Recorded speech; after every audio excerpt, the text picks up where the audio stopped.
কুকুরের লেজকে যদি আপনি ভাবেন যে সোজা করব, সেটা কি আদতেও সোজা করা সম্ভব? আপনি হাজার চেষ্টা করেও সেই কুকুরের লেজকে সোজা করতে পারবেন না। যেমনটি আমাদের পাকিস্তান, এদের না আছে মান, না আছে হুঁশ, না আছে বিবেক, কিচ্ছু নেই। এদের শুধু চিন্তা ভাবনা একটাই, যে কিভাবে ভারতের মধ্যে অস্থিরতা তৈরি করব, আর তাতে তারা সফল। গতকালের ঘটনা আপনারা প্রত্যেকে জেনে গিয়েছেন। প্রাণহীন মানুষ একের পর এক নাম বেরিয়ে আসছে। এখনো পর্যন্ত যে আপডেট, 28 জনেরও বেশি মানুষের প্রাণ আর নেই।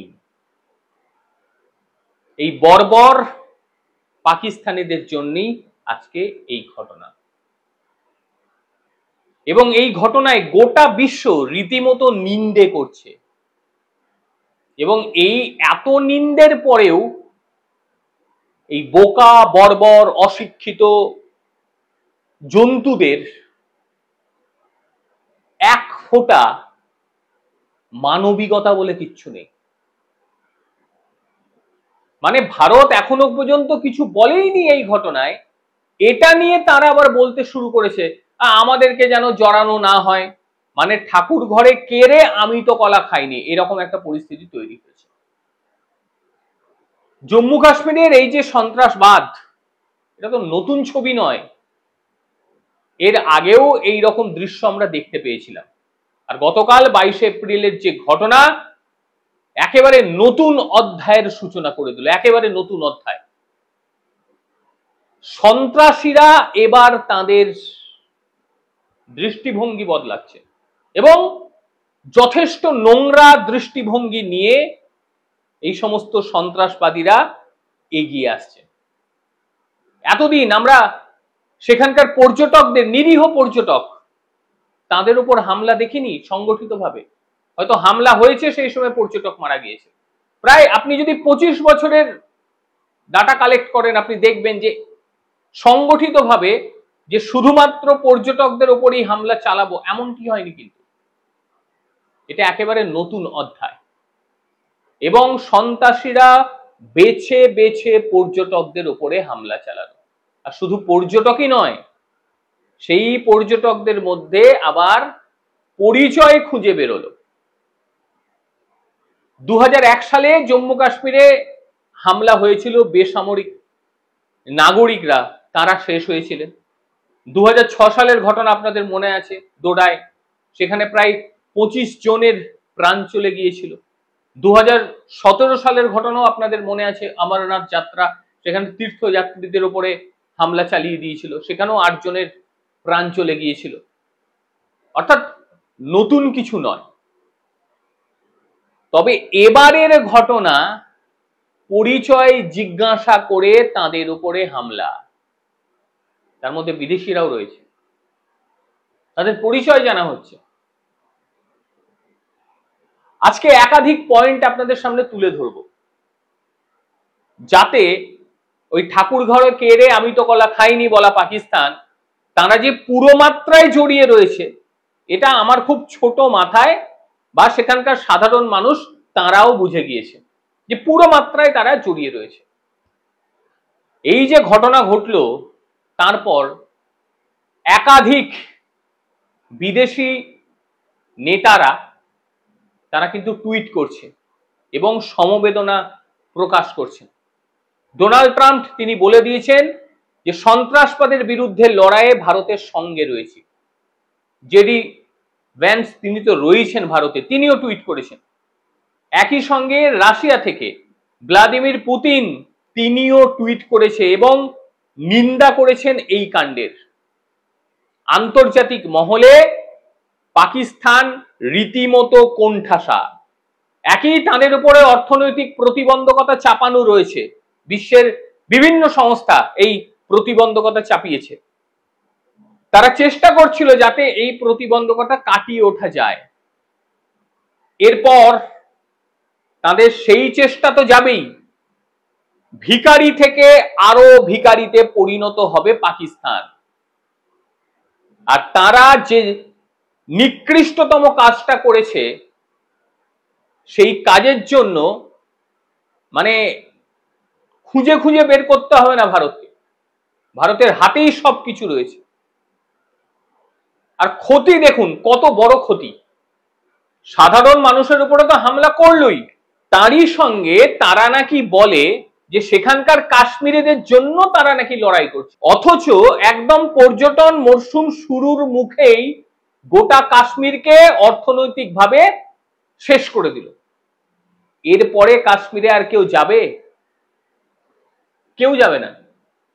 কাশ্মীরের পরিস্থিতি যে জায়গায় তারা নিয়ে গেল, তাতে সেখানকার সাধারণ কাশ্মীরিরা তারা এবারে অর্থের অভাবে ভুগবে, কারণ কাশ্মীর শুধুমাত্র পর্যটকদের ওপর নির্ভর করেই বেঁচে থাকে, এটা আমরা সবাই জানি। আন্তর্জাতিকভাবে পাকিস্তান একেবারে কোণঠাসা হতে আর বেশি সময় লাগবে না, তারা কোণঠাসা হবে। আর তারা যে সন্ত্রাসী রাষ্ট্র, এটার নতুন করে ঘোষণা করতে হবে না।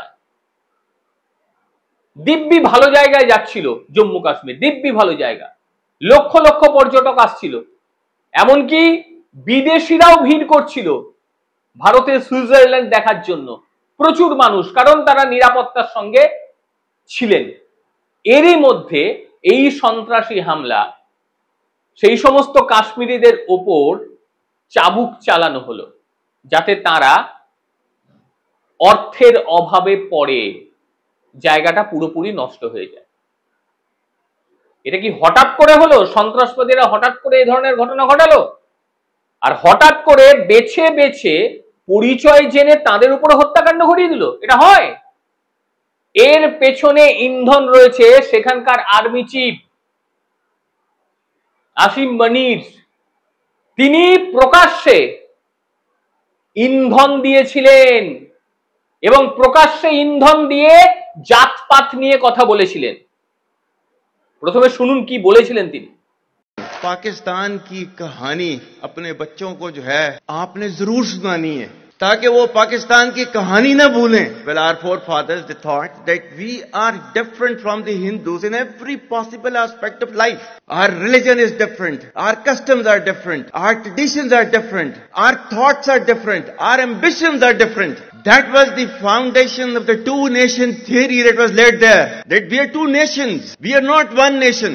আসিম মনিরের কথা আপনারা শুনলেন। এই লোকটা আর্মি চিফ কম, ধর্মীয় সন্ত্রাসবাদী সর্বাধিক। এর কথায় ধর্মীয় সন্ত্রাসের গন্ধ সর্বাধিক রয়েছে। আর ইংরেজিগুলো শুনলেন তো, মানে ভারতে ক্লাস 1 বা বেবিল্যান্ডে যারা পড়ে সেই সমস্ত বাচ্চারাও এর থেকে ভালো ইংরেজি বলে। আর এটাই তো বাস্তব, যেখানে অশিক্ষা সেখানেই ধর্মীয় সন্ত্রাস, ধর্মীয় গোঁড়ামি বেশিভাবে প্রবাস করে। আর সেটাই হয়েছে। এই ধর্মীয় সন্ত্রাসবাদী এই লোকটা আসিফ মনির, এই বক্তব্যের পরে আরো উৎসাহিত হয়েছে সন্ত্রাসবাদীরা এবং তারপর তারা এই ধরনের ঘটনা ঘটিয়েছে। এবার আপনারা বলতে পারেন যে কিভাবে আপনি পাকিস্তানের কথা বলছেন। দ্য রেজিস্ট্যান্স ফ্রন্ট, টিআরএফ, তারা বলেছে যে তারা নাকি এই ঘটনা ঘটিয়েছে। টিআরএফ, দ্য রেজিস্ট্যান্স ফ্রন্ট, এবং এই গোষ্ঠীটি, মানে গুগল করুন জানতে পারবেন, এই গোষ্ঠীটি পাকিস্তানের জঙ্গি সংগঠন লস্করে তয়বার একদম এলিট গোষ্ঠীর একটি শাখা সংগঠন। এই গোষ্ঠীর নেতৃত্বে যারা আছে তারা হচ্ছে সজিদ জাট, সদ্দাবুল এবং সেলিম রহমানি। এরা প্রত্যেকে লস্করের কমান্ডান্ট এবং পাকিস্তানের করাচি শহরে বসে এরা সবকিছু নিয়ন্ত্রণ করে। একটা সোশ্যাল মিডিয়া গ্রুপও রয়েছে এদের। সেই জঙ্গি সংগঠন মূলত টেলিগ্রাম, হোয়াটসঅ্যাপ, টুইটার, ফেসবুক এই সমস্ত প্ল্যাটফর্মকে ব্যবহার করে বিগড়ে যাওয়া কিছু যুবককে তারা নিজেদের জালে নিয়ে নেয়। বিগড়ে যাওয়া যুবক বলতে অশিক্ষা, যে সমস্ত যুবকরা অশিক্ষিত তারাই মূলত এই ট্র্যাপে পা দিয়ে দেয়, তারপরই ধর্ম ধর্ম ধর্ম ধর্ম খেলা এবং এই ধরনের ঘটনা ঘটিয়ে দেয়। যে কাণ্ডটি ঘটালো, পরিচয়পত্র দেখে যে প্রাণ শেষ করার কাজগুলো করলো, এইগুলোর পরে কি শুধুমাত্র যাদেরকে হত্যা করেছে তাদের পরিবারই সাফার করবে? কেন সেখানে কি অন্য জাতের কেউ নেই কাশ্মীরে? মূল কাশ্মীরিরা তারা কারা? তারাই তো সমস্যায় পড়ে গেল। আর এই সমস্যায় পড়ে যাওয়ার কারণে কাশ্মীরিরা তারা তীব্র প্রতিবাদ জানাচ্ছেন। শুনুন একবার কি বলছেন তারা।